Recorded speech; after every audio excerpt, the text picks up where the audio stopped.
क्या आपको पता है कि पार्ट ऑफ स्पीच आपकी इंग्लिश स्पीकिंग और राइटिंग स्किल को कितना इम्प्रूव कर सकते हैं? आज हम ये समझेंगे कि ये क्या होते हैं, क्यों ज़रूरी हैं और कैसे आप इनको अपनी डेली कम्युनिकेशन में आसानी से यूज़ कर सकते हैं। अगर आप चाहते हैं कि आपकी इंग्लिश बेहतरीन हो, तो ये वीडियो बिल्कुल आपके लिए है। और अगर आपको और हेल्प चाहिए हो तो कमेंट सेक्शन में अपनी क्वेरीज ज़रूर बताइए।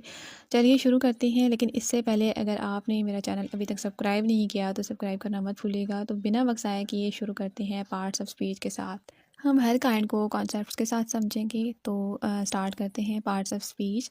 पार्ट्स का मीनिंग होता है हिस्से, और स्पीच कहते हैं गुफ्तगू, यानी कि गुफ्तगू के हिस्से।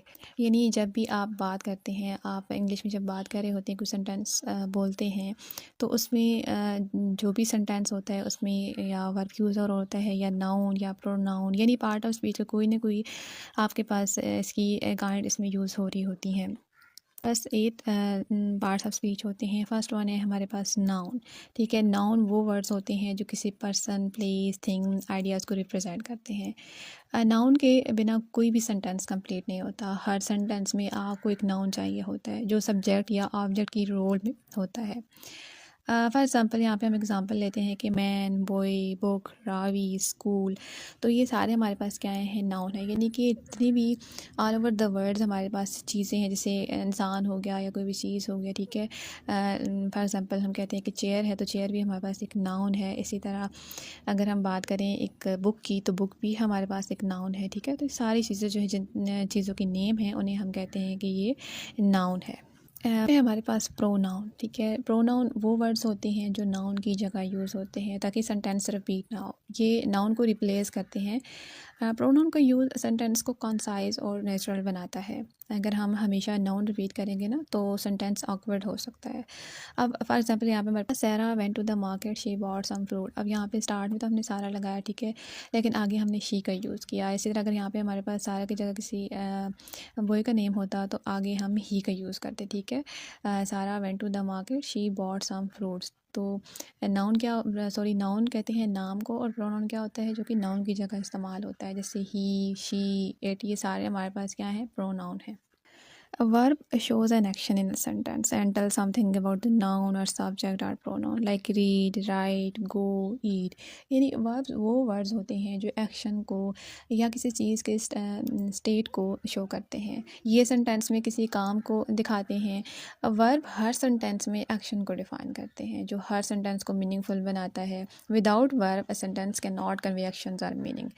जैसे यहाँ पे है कि शी रन्स एवरी मॉर्निंग। ठीक है, तो यहाँ पे इस सेंटेंस में अब आप बताएं कि यहाँ पे वर्ब कौन सा है। इसी तरह मैं सेकंड एग्जांपल देती हूँ, I am happy to see you. तो आप इन दोनों सेंटेंसेस में मुझे बताएं कि वर्ब कौन सा है और उसे कमेंट सेक्शन में सेंड करें। फोर्थ है एडजेक्टिव। एडजेक्टिव क्वालिफाई करता है नाउन को और प्रोनाउन को। ठीक है, एडजेक्टिव वो वर्ड्स होते हैं जो नाउन को डिस्क्राइब करते हैं, उनकी क्वालिटीज़, क्वांटिटीज़ या स्टेट्स को बताते हैं। एडजेक्टिव सेंटेंस में डिटेल ऐड करते हैं और ज़्यादा स्पेसिफिक इन्फॉर्मेशन देते हैं। ये रीडर या लिसनर को ज़्यादा क्लियर इमेज देने में मदद करते हैं। फॉर एग्ज़ाम्पल यहाँ पे हमारे पास एक एग्ज़ाम्पल है कि the blue sky looked beautiful. तो यहाँ पे हमारे पास इस सेंटेंस में एडजेक्टिव क्या होगा, तो sentence the blue sky looked beautiful में ब्लू और ब्यूटीफुल दोनों एडजेक्टिव हैं। कैसे, ये हम देखते हैं।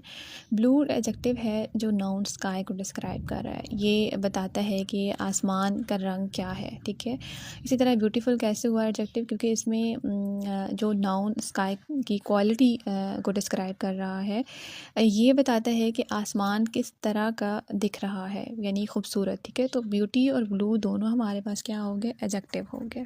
नेक्स्ट है adverb. Adverb it's a word which qualifies a verb or an adjective. Many adverb tell us how something happened. यानी कि एडवर्ब्स वो वर्ड्स होते हैं जो वर्ब, एडजेक्टिव या दूसरे एडवर्ब को मॉडिफाई करते हैं। ये अक्सर ly से एंड होते हैं इनके, यानी एडवर्ब एक्शन या डिस्क्रिप्शन को डिटेल और क्लैरिटी से मॉडिफाई करते हैं। ये हमें ये बताते हैं कि कैसे, कब, कहाँ या किस फ्रिक्वेंसी के साथ काम हो रहा है।